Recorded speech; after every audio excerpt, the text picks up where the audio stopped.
joining us from across Pakistan as well as internationally for this discussion marking International Water Day today. So today's webinar will be focusing on gender responsive water stewardship, policy, practice, and pathways. Before we move forward, I would set some global context here. As we all know that water is very fundamental to human health, livelihoods, and sustainable development, yet globally, significant challenges remain in ensuring safe and equitable water access.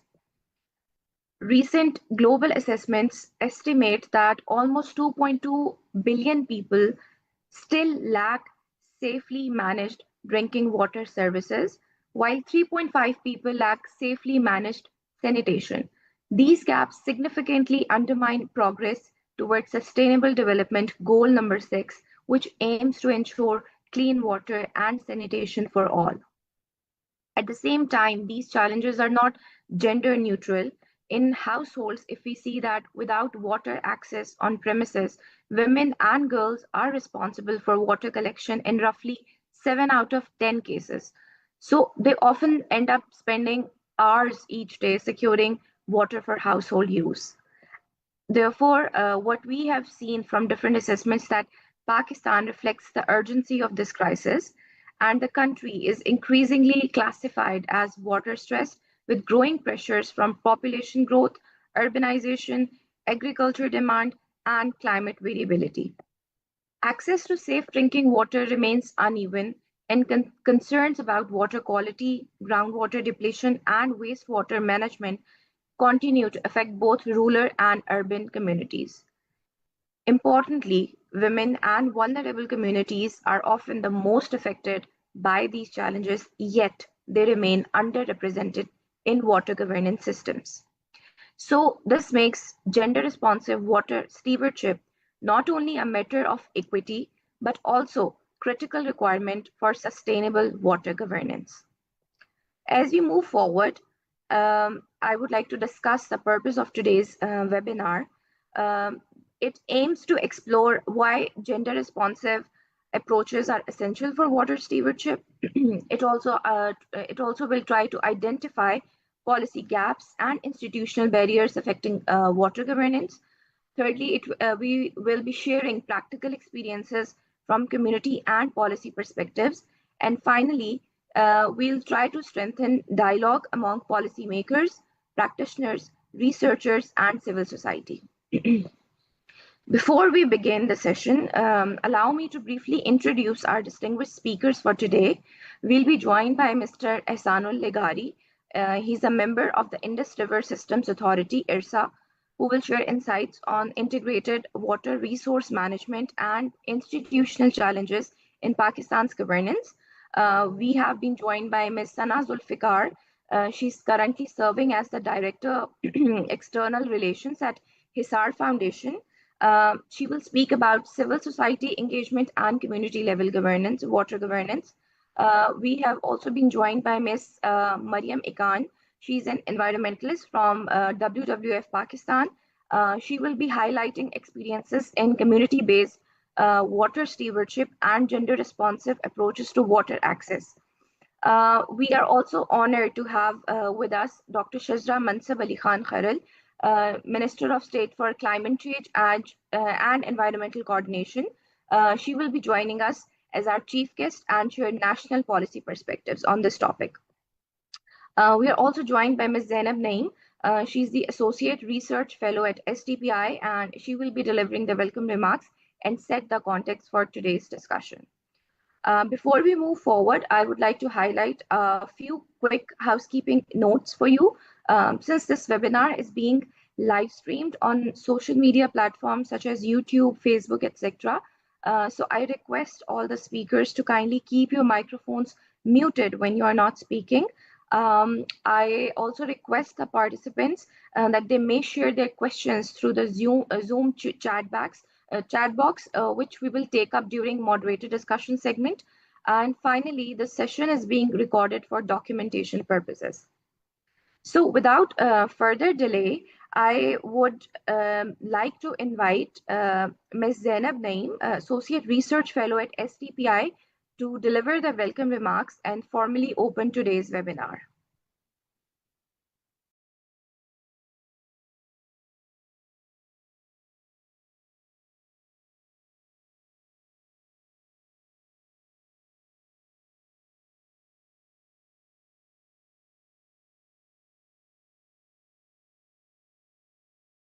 Just a couple of seconds, just let me check. I think there's some internet issue.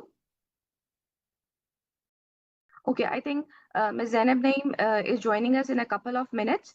We'll be moving forward with Ms. Sana Zulfikar as our first speaker. Ms. Sana Zulfikar, as I've told earlier, that she's from Hisar Foundation, and she's the Director of External Relations at Hisar Foundation, an organization that has played a leading role in promoting sustainable water governance and community engagement in Pakistan.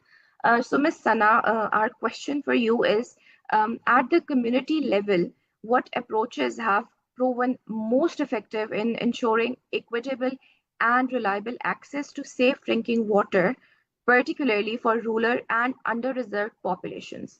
Ms. Sana, the floor is yours. Assalamu alaikum. Thank you very much for having me. I think this is a very good, important initiative that STPI is doing, because in March we have Women's Day and we have World Water Day. So it's great that you guys have integrated these two, in commemorating both these days to talk about gender responsive water stewardship. So your question on community ownership basically is the most important factor in sustainability. So Hisar Foundation works in such a way that when we give our systems, when we implement a system in any community, we make sure that we first do social mobilization, and we have to bring the community on board. And not only that means that they are involved in the planning, in the decision making. So they also identify that these are the need, this is the area, and these are the interventions that are required. But also, once we're done with our intervention, then we hand it over to the community. And the way that we do that is that the community nominates a caretaker and a community representative who is then our focal person, and we are in touch with them on a regular basis. So this is how we have been able to ensure sustainability of our systems. And we believe community leadership is the most important factor in sustainability, because where the community is involved in planning, decision making, implementation, that's where we found that the systems work. The other thing is that, building leadership at the community level and involving people at the community level in terms of practical solutions and intervention is you're decentralizing, the whole process. And that again, that leads to, we can do more work at a smaller scale, but we can have wider outreach. We also train local water communities, water committees and community members in helping to ensure our systems continue to function. Another factor that I want to include here is that women's participation is critical. So just, I had a presentation prepared, but I just take some points from there. Pakistan right now is 148 out of 148 on the Global Gender Gap Report. And these are the 2025 rankings. When we looked at the rankings in 2020, Pakistan was 145 out of 148. So we've gone much worse in the rankings. And similarly, on the Sustainable Development Goals rankings also, Pakistan was 130 out of 166 in 2021. And now we are sitting at 140 out of 166. So our rankings overall in terms of Sustainable Development Goals and even gender equality, we are decreasing, and it's quite significantly bad.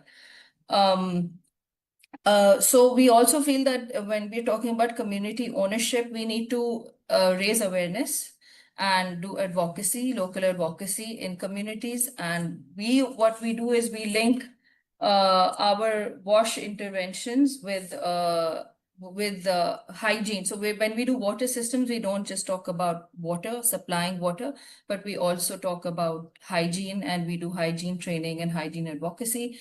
And another multiplier effect of this is when we provide safe drinking water, then we are automatically improving health benefits. And even we found when we work in schools, then we also, a result is that there's retention of school children in schools because now they have the proper systems and facilities to remain in school. So water is just one, I think, the basic source and the kind of the root of all other societal benefits, and because it's the, I think it's the basis of life actually. So yes. Thank you so much, Ms. Sana, for such an insightful discussion. We now will be coming back to you again. We now move forward towards Mr. Ehsanul Haq Legari. He is the member of the Indus River Water System Authority. Mr. Legari has an extensive experience in water governance and institutional coordination, particularly in relation to the Indus Basin water allocation system, which remains central to Pakistan's water security.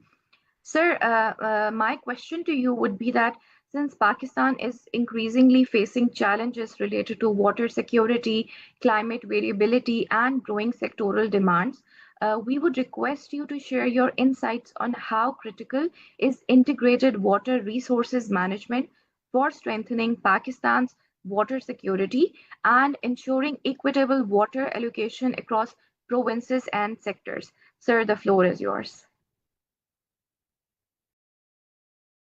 Thank you, Amna. I think this is very important uh, thing to discuss. Even before discussing IWRM, Integrated Water Resource Management, we need to understand how that is being internalized by the policymakers, by the common people, and by the engineers and the water managers, and specifically, though that question does not pertain to me, but how it linked with the woman. So this debate over IWRAM has been part of the water paradigm for now almost 3.5 decades, and we are still struggling that what does it mean. So there isn't any specific uh, uh, definition and functionality associated with that. Nonetheless, the core concept is something we take it as a whole and as a unit of universal consideration of the development. So we are not thinking something in isolation.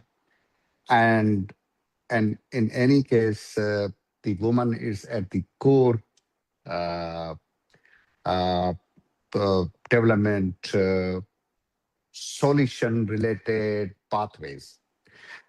Why I say that? That even when we talk about, say, Indus River System Authority, WAPTA, irrigation departments, and all public sector departments, we predominantly overwhelm our vision, which is engineering, which is more about dams, canals, and water distribution system. But we forget that even in irrigation management system, water management system, the problem related to women are central to the solutions that we miss. So first, we need to understand a common development as country and the provinces what we need to mean by integrated water resource management, though it is being very specified, uh, mentioned as a strategy in national water policy of 2018 Pakistan, and also specific provincial policies of Sindh, Punjab. They also mentioned that IWRM has to be there. The problem of the distribution is, I see it with three core dimensions. One is the governance. Until and unless we are not able to uh, uh, address the governance issue, which is pro elite, and our all strategies and policies and legal framework are quite advanced in terms of if we look into our contemporary other countries, still our operational mechanism is something different. What we have written in the policies, what we have written in the laws, we do not believe them. So we do not translate them into actions. So one thing that is important, we need to develop national level commitment, attitudinal behavior that what we are trying to do is different than what we are actually doing. One. Second, the social justice is very important. The distribution, as you said, for example, in this water treaty between India and Pakistan and the 1919 accord between the provinces is more about the surface water. We do not include the groundwater. We do not talk about the water quality, which is the issue of Pakistan. So we need to do it three-pronged. One, we need to understand governance, and we need to reorientate and unlearn what we are doing with the water. Now we have to do it differently. Secondly, even what bad or good what we have been doing, that also has experience and knowledge base we need to improve, which is already there. So I'm saying two paradoxically things. One, to unlearn. Second, to improve what exists. And third, we need to translate our policies into actions. And we need the social dimension of water has been uh, forgotten that need to be translated. And I'll give you an example from my own experience. When we were doing some water project, which was in a way was huge in Nara Canal Area Water Board, which takes care of more than 20% of the total CCA of Sindh.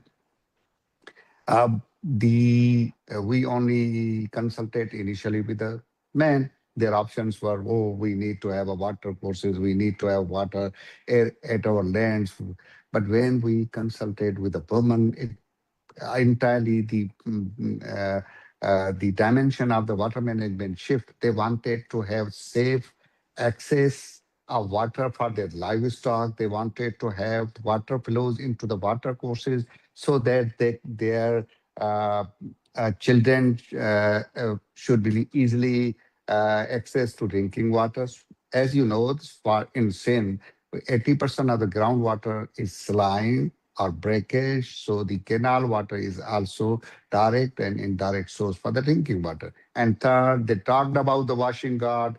They talked about the access bridges, which can does not make there any harassment, other challenges to them for crossing and reaching the villages. So it's entirely a different story. And what is other thing in I though that is not related to the question, we put gender and woman in all policies as an afterthought, something which will be at the fifth, sixth, or eighth of the our list, and all of a sudden we then realize, oh yes, gender policy should be there, gender study should be there. So we need to reorient it from, say, Montessori education to the university education, our understanding water as a whole unit. And some of the critical thing, as you already mentioned in your opening remarks, that this population growth is something, urbanization and climate change. And the aggravation of the climate change is because we are not able to manage normal governance things. So these are 4 or 5 things we need to reorient. And their structure, the institutional structure is there, legal frameworks are there, though they are in a way, to an extent, a little bit gender blind, as our water policy only mentions once as a woman that is related to drinking water. So drinking water is not only the, I think that is we are making something, some mistake or something, we need to reorient ourselves. It's not only drinking water that is linked with women. It's far more than agriculture, leisure, religion, and everything. So we need to improve our governance. We need to decide how we go about it. And we have been talking about IWRM, but our action plans and bureaucratic strategies are different. What we preach, that is different from that. Thank you. Thank you so much, Mr. Ehsan Saab, for highlighting the social dimension of this particular topic and enlightening us with this perspective that indeed water policies in Pakistan are gender blinded. And it's just not about the drinking water for the women in the country, but there are other requirements as well, which are often overlooked. I would now request Ms. Zainab Naeem to please enlighten us about her thoughts and her point of views regarding this topic. Thank you. Thank you so much, Amna, and good morning, everyone. So I think I my focus would be more on the listening side of the webinar because I'm more interested in listening the speakers. But I think one of the key aspects that we are highlighting here, which is water and gender. Um, the gender aspect, I mean, it's quite easy to theoretically mention gender, to theoretically discuss gender whenever we are in some international negotiations, whenever we are in some media talks. But in reality, I think the realization is missing. And how realization is missing because now, especially after the last year's floods, there was one aspect, rather two aspects that were being discussed a lot. One was water security, the other one was water storage capacity. Now, even when we talk about water security, we do not think about it from the lens of gender. And water security is not only about involving your the water diplomacy in your South Asia region or anything that is linked with the conflict in the region. Yes, it is mostly about it, but then you have to assess how the frontline communities who are not getting access whenever there is a conflict over water infrastructure, how you're going to be saving them. And in frontline communities, women, young girls, they're bearing the most of its brunt. So I think that is another aspect that we need to address within our policies, the larger dimension, keeping it in the larger dimension instead of addressing it as a cross-cutting theme. It has to be given the significance that it requires. Then when we assess the importance of the subject, especially in our rural areas, and now not even in our rural areas, even in our urban areas where water access is becoming a huge challenge, where water access is has become limited, especially during drought seasons. Even we see in the Twin Cities, Islamabad, Rawalpindi, women in the peri-urban areas, they have to sometimes go out to work. Of course, they have to go out to fetch water, even from the filtration plants. It's not always men. And then, I mean, there are so many challenges attached to it. There are heat waves, then they have to manage their house chores as well, then they have to go work as well, and then they have to, look after their children as well. So, I mean, this is another aspect. Then, uh, apart from this, I think we are lacking the data around it as well. Yes, we have data around the wash indicators. Yes, we have data around, some of the data is there around SDG 6 targets, but the data that is updated is missing from this lens. Why do we always consider it from the social lens? About gender and water, it is also fueling the conflict in your country, within your country. It is not only about conflict within your region, but within your country as well. So I think that is another challenge. Then I think one of the key areas is in your mountain communities, who do not even have access to basic facilities. In your mountain communities, where again the terrain is so harsh, and then women are given the responsibility of fetching water, and then the fresh water resources we are losing. Just yesterday I was reading about a threat of gulf. So, I mean, there are two extremes in Pakistan. Either we have a lot of water in the form of floods and droughts. Second, we do not have, a means to store it. Second, we have no water at all, especially in the urban areas whenever we have heat waves or drought situation.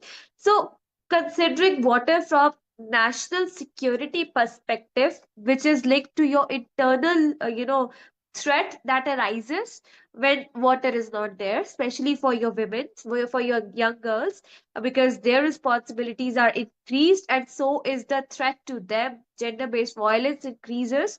The socio-economic dynamics fuel your conflicts within the societies, and these are certain areas where we need to work a lot.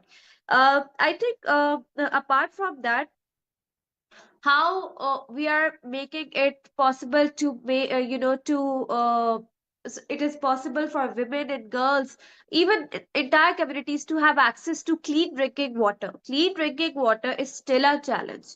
Apart from that, waterborne diseases is a huge challenge. Just a few days ago, I was again listening to a news report that poliovirus has been detected in some areas of Khyber Pakhtunkhwa, in some areas of other provinces. So I mean, this is horrific. Where world has gotten rid of this disease, we are still facing it. The challenge is not that, why Pakistan, either we do not have the means, we have the means. The challenge is when we are unable to connect it with our cultural, social dynamics, where women and girls have to be understood from that lens and from that perspective, where families have to be understood from that lens and perspective, how they're dealing with it on day-to-day basis, how we have to communicate to them that how important it is to save water, to conserve water, to have access to clean drinking water, how they can have it. I think that communication is missing. So that communication needs to come from not just your government actors, not just your civil society actors, but also from your private sector actors. There are many private sector actors who are now involved in context of shaping up water stewardship, in context of uh, sorry, may I please request the IT team to pin my picture so that all others are able to see which speaker is speaking as of now? Umair or Adnan, if you can do that, please. Thank you. So another important aspect while I was speaking about it is that, the communication aspect from the private sector actors as well. Now, private sector are some of them are doing wonderful work when it comes to water stewardship, taking ownership of how you are giving access to communities, or how you're giving back to the communities in the form of clean water, in the form of safe drinking water, in the form of access to water for other chores. So I think that work is being done, but again, that work is sometimes not given the kind of ownership that is required from the government side. So the work is being done in silos, and that's why the data is not integrated, and that is why we are not able to report it properly where the good work is being done. That is why we are not able to scale it up. Then we have SMEs and startups as well. So they're not getting their access, the right kind of access to the networks where they can showcase their work and scale it up to access the financing. So I think there has to be a communication strategy around it, and that can be made possible only when this issue is given the right kind of priority. As of now, because of course within the government as well, mandates are overlapping, and at local level, the access is not reaching to the frontline communities. Data is not there. Even if it's there, we are just not utilizing it to update our policies. So I think the priorities are not set right when it comes to water. Maybe they have been set right when it comes to international water diplomacy or regional water diplomacy, but not in context of national water security lens from gender perspective. So I'll stop here, and I'd hand it over to you, Amna, and I would love to listen to what other speakers have to say, and then we can take the question answers from the participants as well. Thank you. Thank you so much, Ms. Zaina, for such an insightful discussion. We would be now moving forward to our next speaker. She's Ms. Mariam Ikan. Apologies, Ms. Mariam, if I'm not pronouncing your name correctly. Ms. Mariam is from WWF Pakistan, and she is an environmentalist affiliated with WWF, and has worked extensively on environmental sustainability and community-based natural resource management. Ms. Mariam, We all know that water access challenges often disproportionately affect women and vulnerable groups, as this was just highlighted by Ms. Zainab Naeem as well. Um, my question to you would be, Ms. Mariam, that in your point of view, how can gender considerations be more effectively integrated into water governance and policy frameworks in Pakistan? Thank you so much, Amna, for having me, and thank you so much, Zainab, Sana, and Lagaisa for setting up the stage. So, building on the conversation which Zainab just concluded, is that whenever we talk about water access, we also need to talk about who interacts with water on a daily basis. And in many communities in Pakistan, and mostly in Pakistan, it's women. So they are managing water at the household level, whether it's collecting it, whether it's about storing it, or it is about uh, fulfilling their family needs. So they are working on that. So one important first step should be that their experiences and knowledge are reflected in policies and planning. For example, as Zainab also mentioned about the data collection about it, so we need to collect better gender disaggregated data so policymakers can actually understand how water challenges impact women differently. Another important aspect is to include women in local water governance structures. Like if we have water user associations, we have community water committees. Like in case of our work at WWF, we established women-based, community-based organizations in the peri-urban communities of the Twin Cities. So it helps a lot to bring women at the forefront in the decision-making roles, and it helps them to make decisions related to water access, make decisions related to infrastructure, and the distribution become more practical and inclusive. Moreover, we also need to invest in the capacity building of women. So if the women have the skills, women have the confidence, and they have the opportunity to participate in water management and leadership role, the outcome is very different. For example, in our work under AFASI, under 10 cities, we actually had dedicated sessions for women every month, and that helped a lot. They had a lot of the women to come at the forefront and take the leadership role. And now, like not only the infrastructure thing, they're also involved in the operation and maintenance after the project as well. So it is really important to bring the women and engage them properly and consider the gender so that we can make a water governance more inclusive and responsive to the people who are most closely connected to the issue.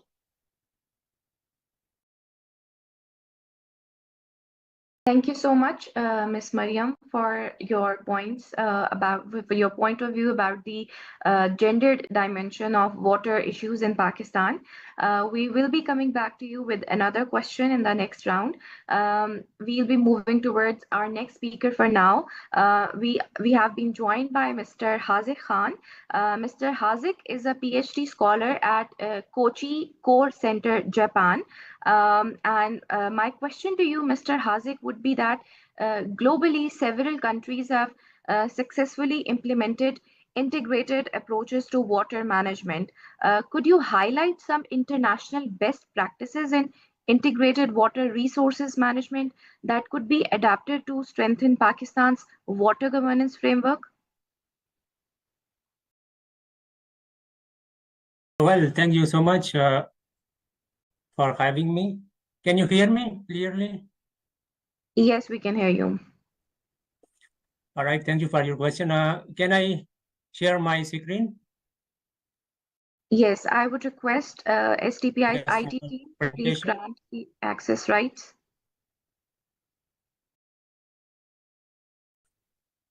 Thank you.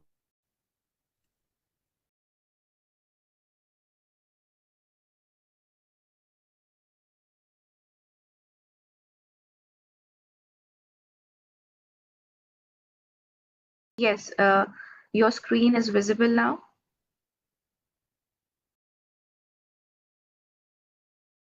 Thank you, thank you. Basically, international best practices for water sources management in Pakistan, and how can we implement these techniques in Pakistan, taking examples from Japan, Singapore, and Australia. So today I will focus on especially river basins, groundwater aquifers, and what Pakistan can copy now. So before going to start, we need to understand what is the water sources challenges in Pakistan, like water quality and as well as water quantity. This graph showing water quality degradation in Pakistan. For example, Sindh, AK, Pakistan, KP, and Islamabad. So this is based on geogenic and Sorry, anthropogenic. Hazik, I can only see your introduction screen. Can you please, click to next? The graph is not visible. Move to next slide, please.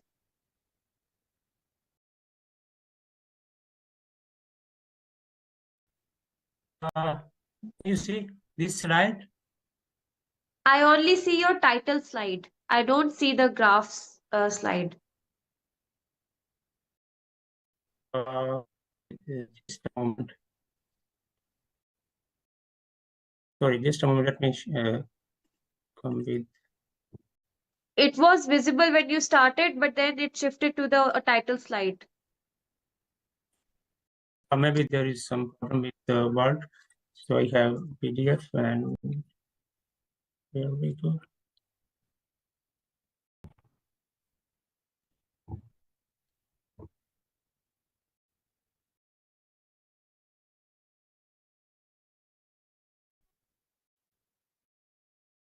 Here now.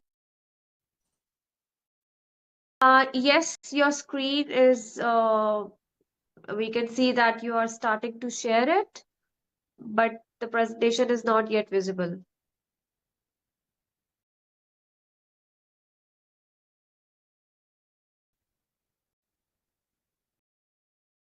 Not visible. Maybe you can send it to us. Maybe we can display it. Yes, it is visible now. It is visible. Visible? Yes.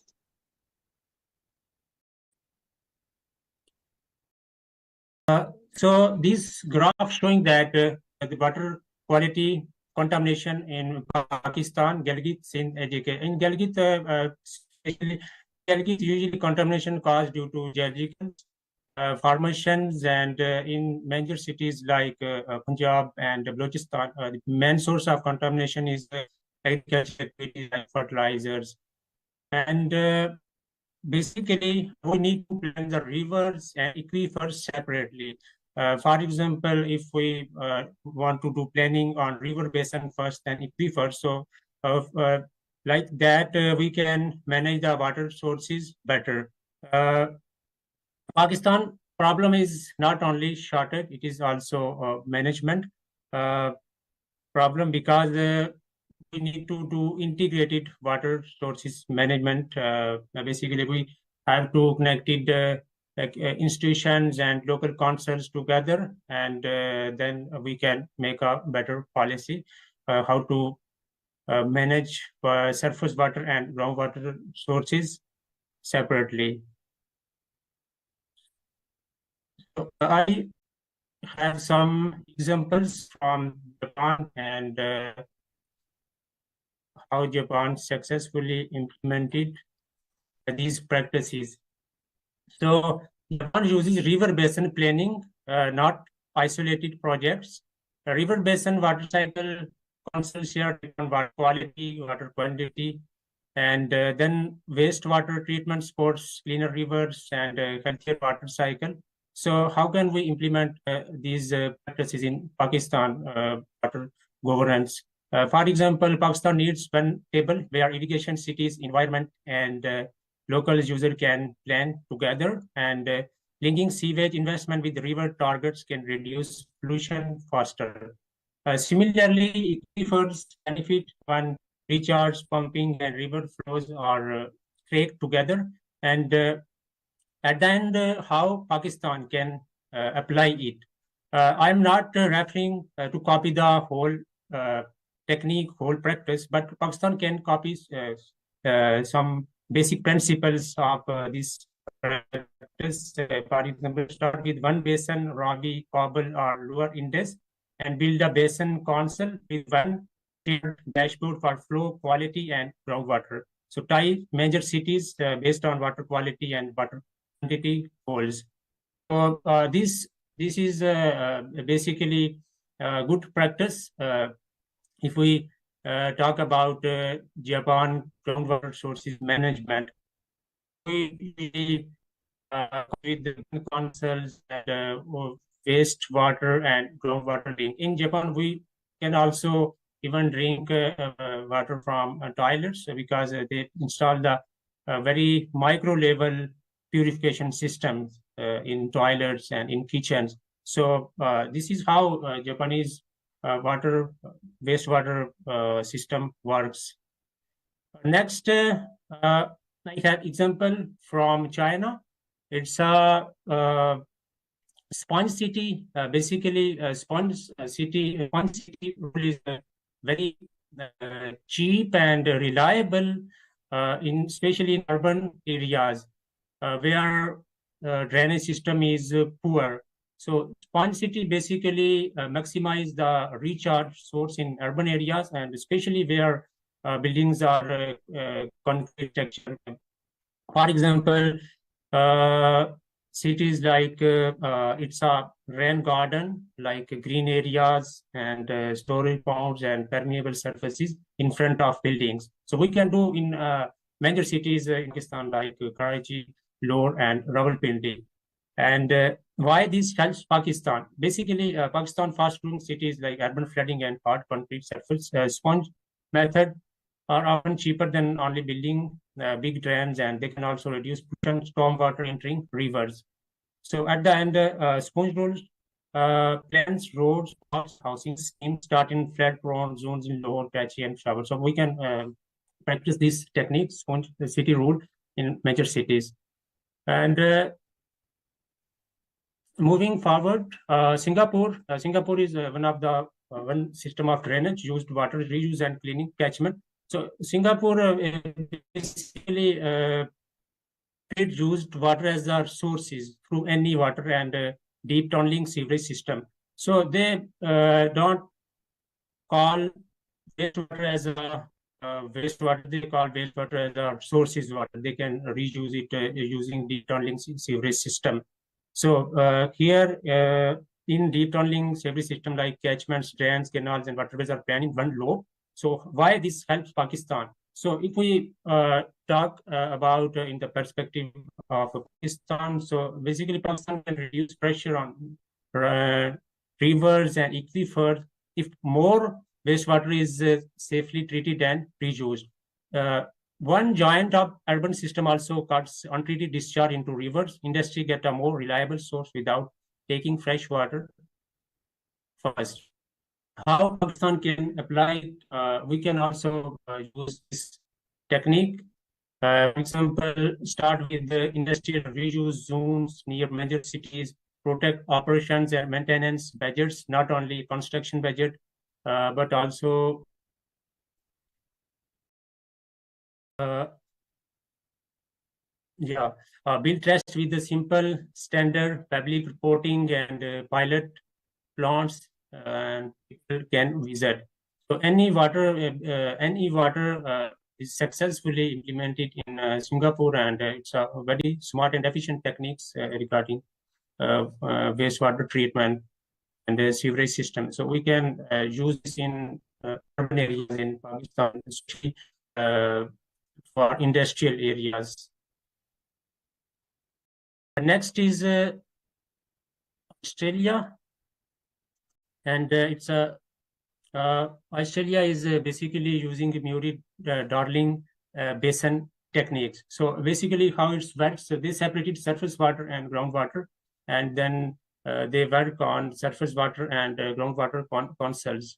For example, what stand out, clear divergent limits for surface water and groundwater, regular public accounting and reporting, water use is measured against agreed basin rules. So they divided each and every basin separately, and then they do accountability, they do reporting every year annually, and then they make data and they publish data. And then from that data, they can make policies and they can make reports like what what we can do next, and what are our outcomes, and what we do in next years, in next upcoming phases.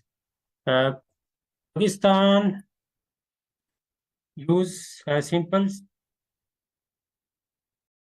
Mr. Hazik, may I please request you to wrap up because we are left with only, almost 35 minutes. So, if you can wrap up quickly, we can take other speakers for their policy takeaways. Thank you. You are right. This is a first message. Pakistan does not need to copy every model. It needs to copy the right habits, planned by basin and not by department. Treat wastewater as our sources, not, and establish clear data and clear limits. Keep women and local user inside decision making. So these are the final points. Thank you, and sorry, I faced many problems in the initial joining, and until now I don't know how to handle it. So thank you so much, and sorry for. Thank you so much, Mr. Hazik. All right. Thank you for your time and such an insightful presentation. Thank you for highlighting the international best practices happening around Japan, Australia, and other countries, and lessons for Pakistan, that we should not be moving forward to copying every model, but we should be copying the right habits, which was discussed earlier by Mr. Ligari as well, that the social dimension, also known as the habits related to water conservation and usage, are equally important when we talk about the water issues and gender issues in Pakistan. We will be joining Mr. Hazik. May I request you to kindly end? Oh, thank you so much. We will be joining by by Dr. Shizra shortly. Meanwhile, we can start with the second round of questions. And for that, I would request Ms. Sana, that I would request you to talk about that from a policy and governance perspective. What key institutional or coordination barriers limit Pakistan's ability to effectively manage and utilize its water resources, and what reforms could help address those challenges? So I think in Pakistan, the biggest problem is that there's overlap of responsibilities and it's very fragmented. So there are multiple institutions that are responsible for the same work, and therefore nobody is doing the work that needs to be done.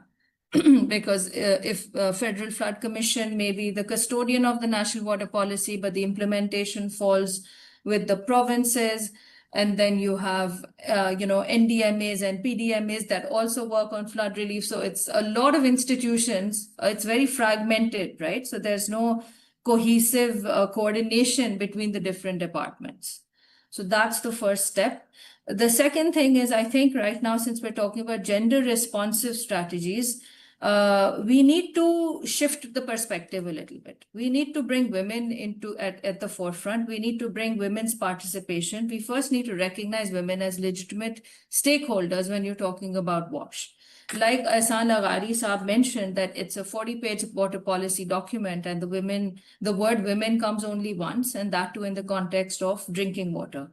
So first we need to recognize women as a party to the current debate in the country on water infrastructure, water distribution, irrigation, agriculture, competing demands. Secondly, what we can do in terms of policy, or something that we would like to recommend, is that we can combine Pakistan's gender equity and equality commitments with water-related goals. So when you combine the two, what we've done in collaboration with Aurat Foundation was that Hisar Foundation developed a book on climate-related terminology so that what women activists could understand.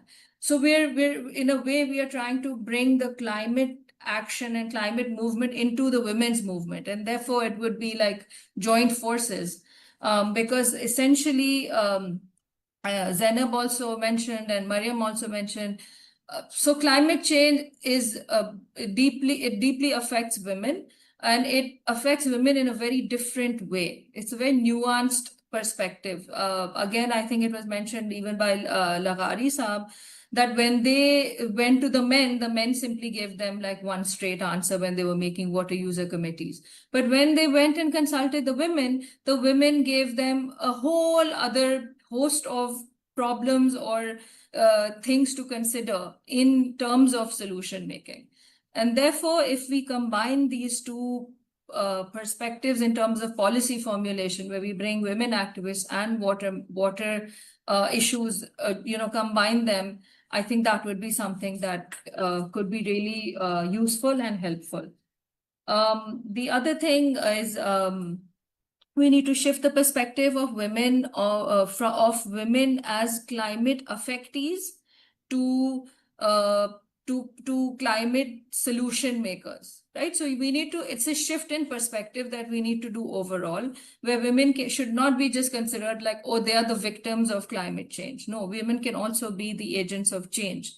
Mariam mentioned again in her Apwasi project, and I had the privilege to visit their Twin Cities Apwasi project. We also have something called Women in Water Networks, and we develop women as champions of change.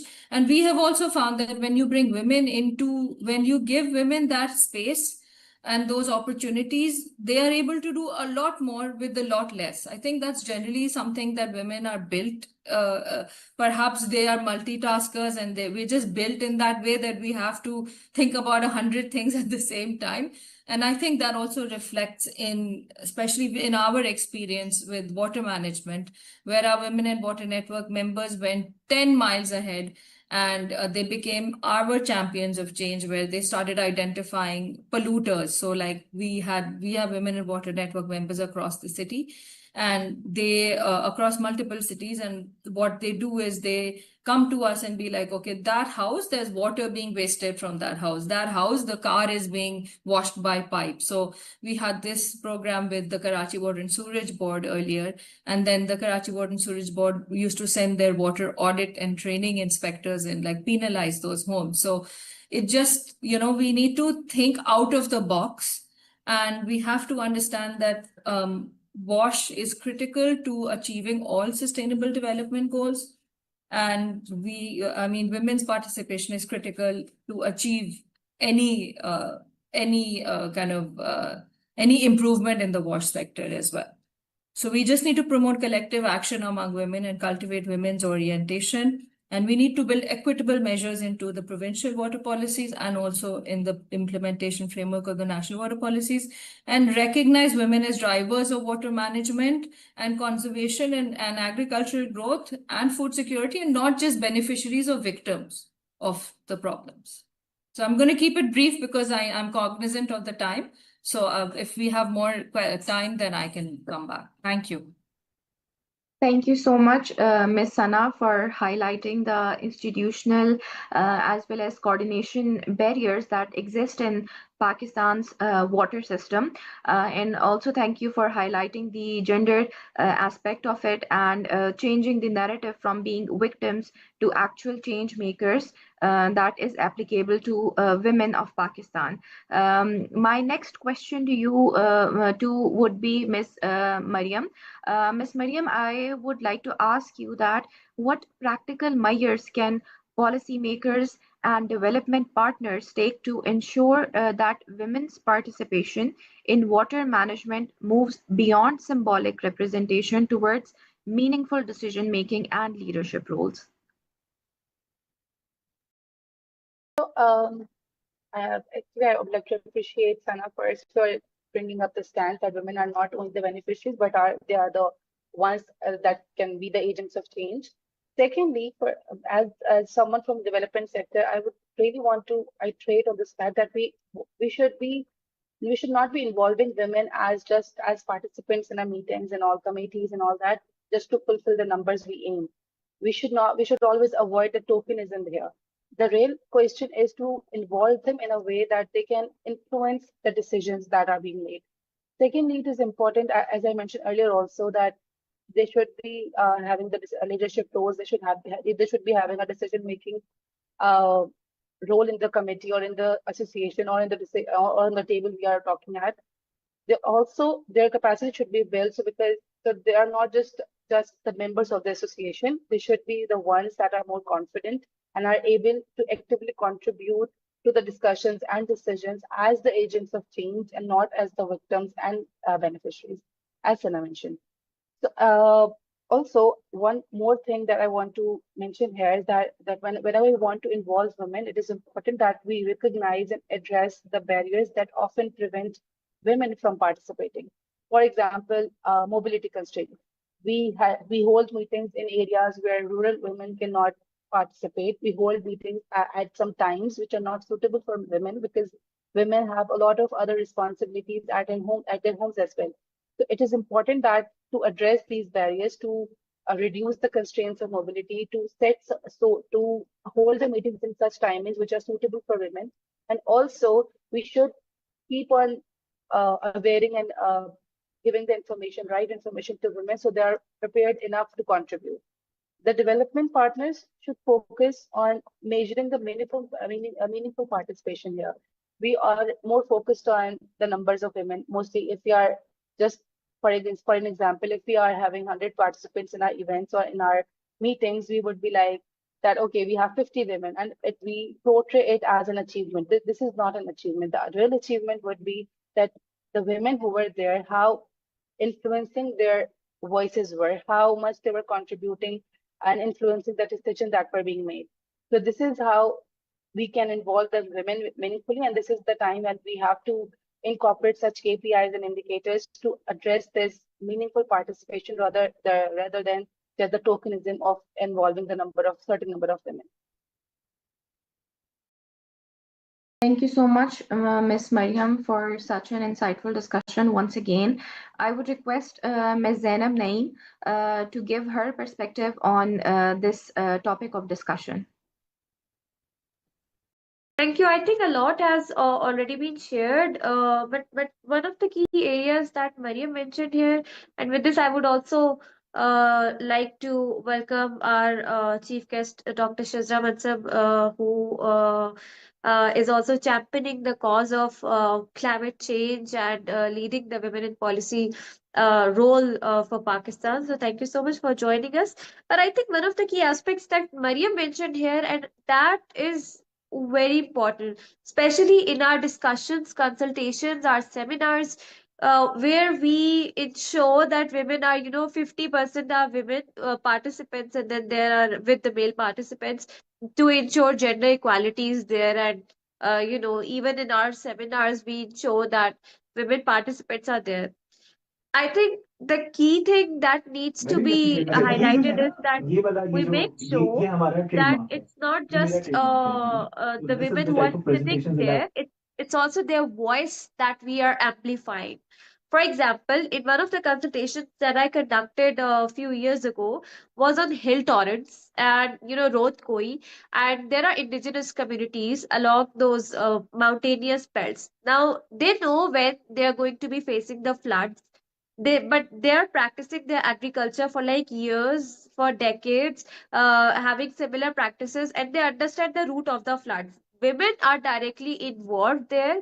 One of the CBO is engaged with women there, and they are upskilling them. So the women are not just a partner to their husband in the farming area, but also they are, making things like engaging in sewing, stitching, and handicrafts, and small industries. So they are doing it. So they are bringing empowerment to those areas of Balochistan, of Khyber Pakhtunkhwa, to the women who are not, we are not even, they're not mainstreamed anywhere.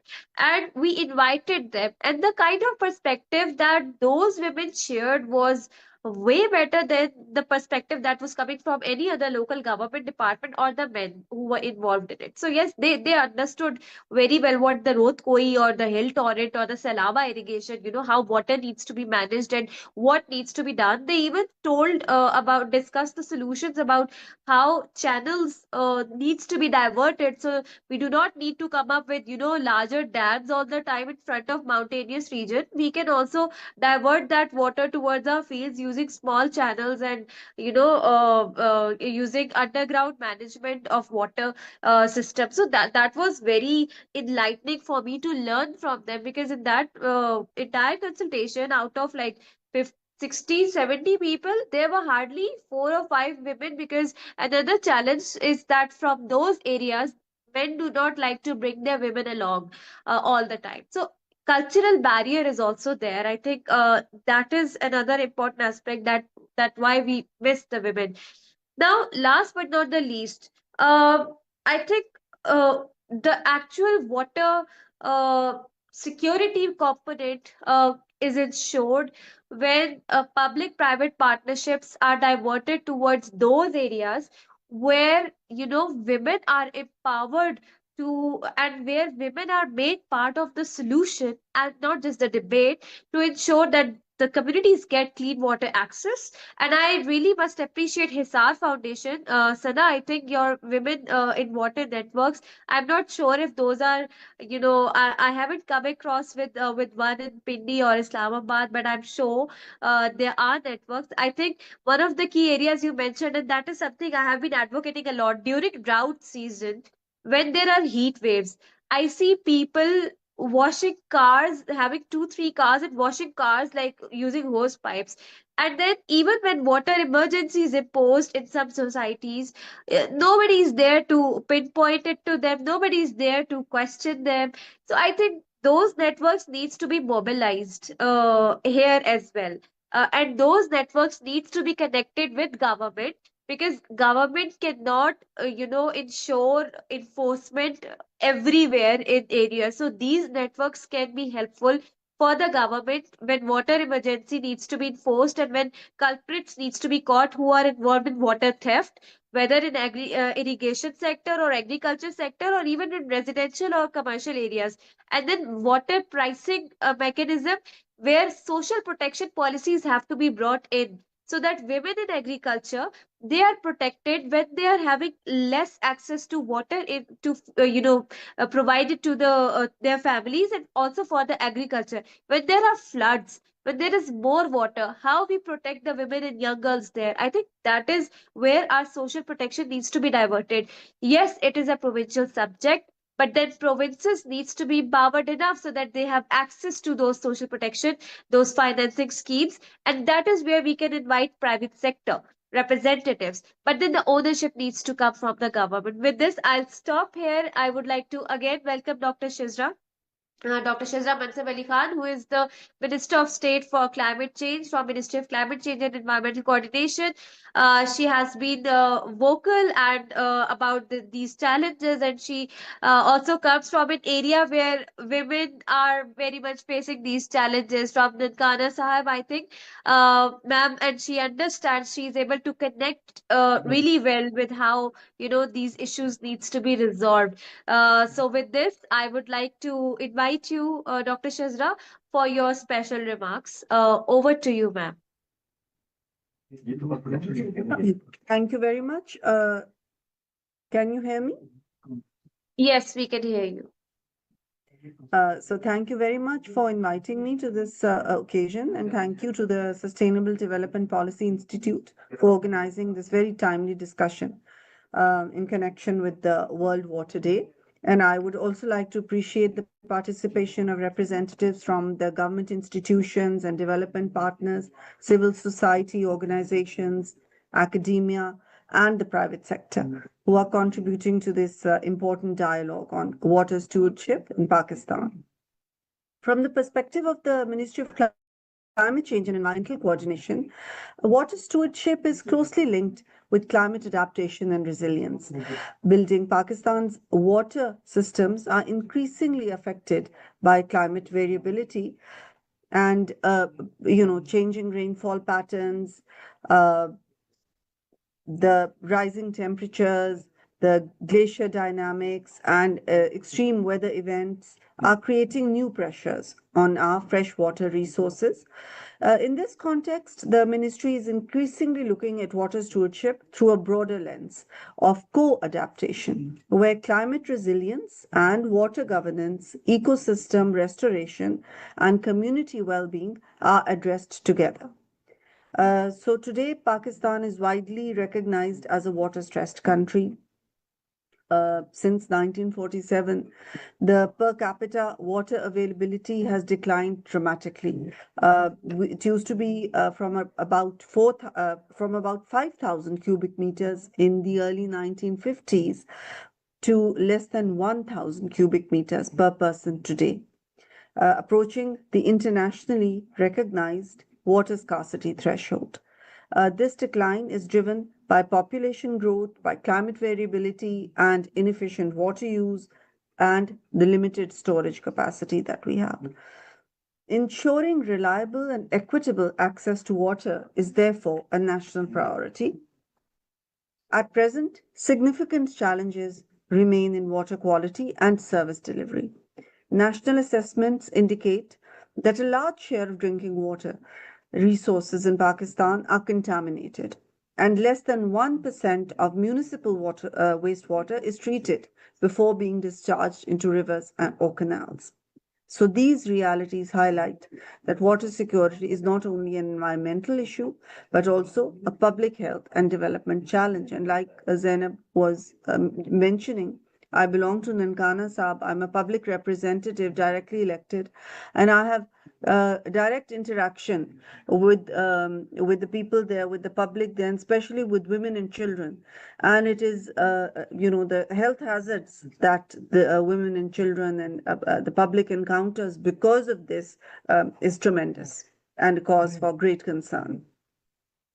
So several national initiatives reflect this, and the ministry is working closely with provincial governments as well, with the relevant departments and development partners to try and strengthen the water access for communities, particularly on the front line of climate, which are on the front line of climate impacts. Our efforts aim to improve resilience at the local level while strengthening governance systems that support sustainable water management. And the initiatives that we have taken in this regard is the National Adaptation Plan, which places a very strong emphasis on water and agriculture nexus and identifies water management as a critical area of climate resilience.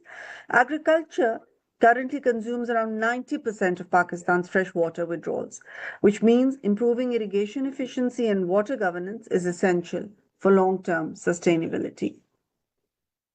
Similarly, the Living Indus initiative represents an important national effort to restore ecosystems along the Indus Basin while promoting sustainable water management. Through nature-based solutions and ecosystem restoration, the initiative aims to strengthen climate resilience while protecting the river systems that sustain millions of people in Pakistan.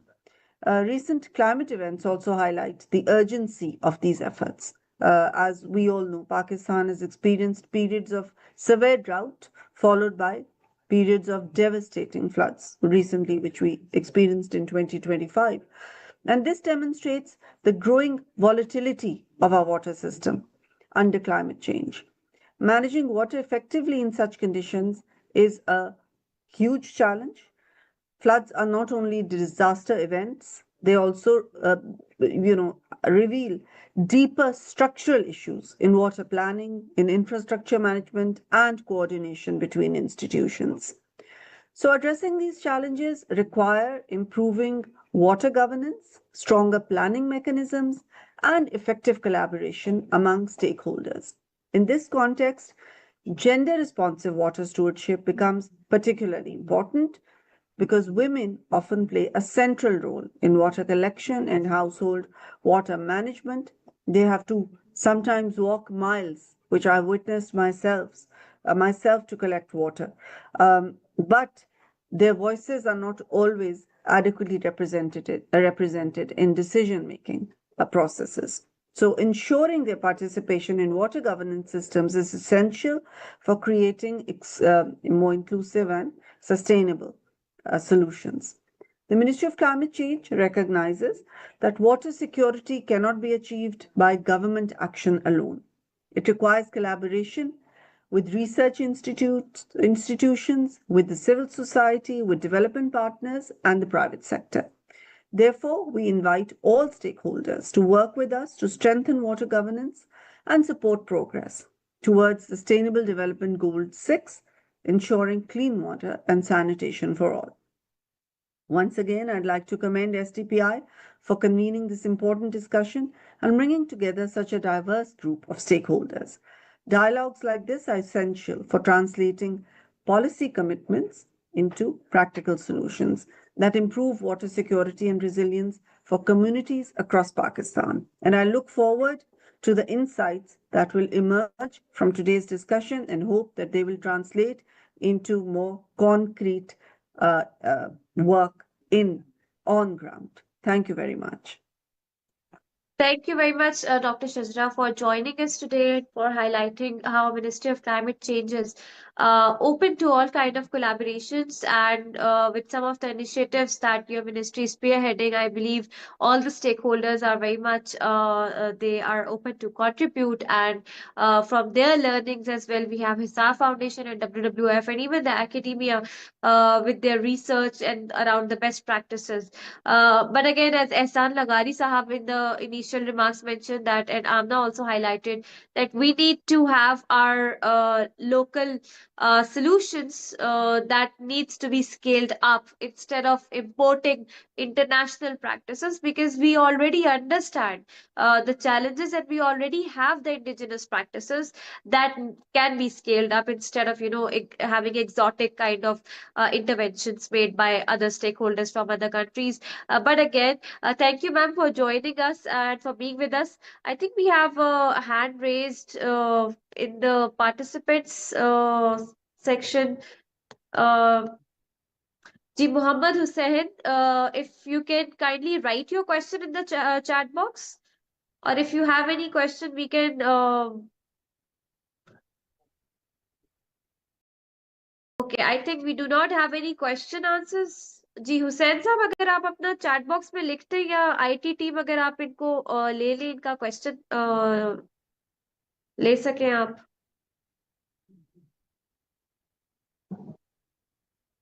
As a speaker इनको कर दीजिए, promote कर दीजिए, और इनका question आप ले सकें. Okay. I think there's some technical glitch in that context, but anyways, because our webinar was also live on our socials, there are comments there as well, and thank you so much to all the speakers for joining us and for sharing your perspective.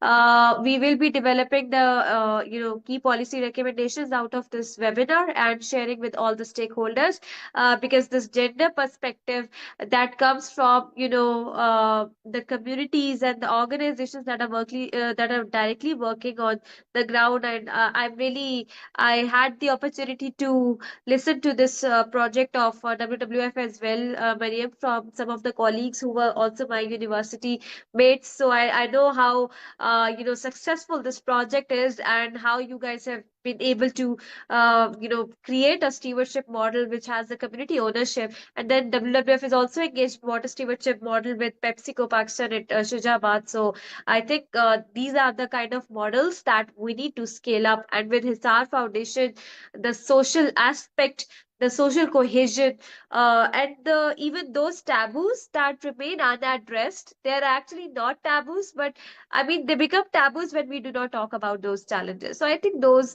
are again that we need to be made part of the plan. And I'll conclude here, I'll wrap it up on one key aspect. We have a climate change gender action plan.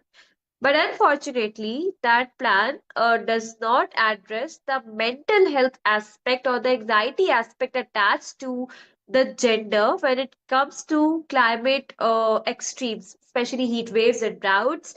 And this gets neglected, in the because this is non-economic loss and damage. This is not getting reported anywhere.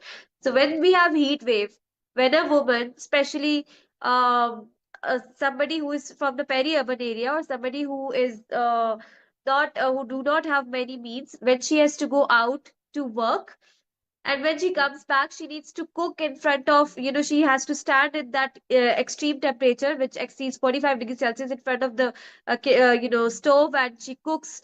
And when that roti is not goal enough, her husband beats her up, right? And then she has to do the brought up of her children as well. And then there are so many challenges. So how do we cater these needs? The mental health aspect, the rehabilitation aspect. I think, Sana, there your Women in Water network can play an instrumental role as a resilience hub as well for those kind of women. That's a suggestion from SDPI. And if we can club and collaborate together to ensure that this non-economic loss and damage gets mainstreamed in our policy documents, I think that would be a great collaboration. And with WWF, we already have an MOU, but I think with Hisar Foundation, we would definitely love to work with the communities who are at the front line and who need to be, mainstreamed in the policy documents. So thank you once again. With this, we conclude our webinar, and I hope we are able to advocate for the kind of, change that is demanded when it comes to water stewardship or water security, or which is aligned with the International Water Day theme, which is water and gender. Thank you, everyone. Have a good day. Take care. Bye. Thank you so much, everyone. Thank you Have a very good much for having us. Thank you. Thank you. Hafiz. Thank you Khuda Hafiz. so much. Very insightful discussion.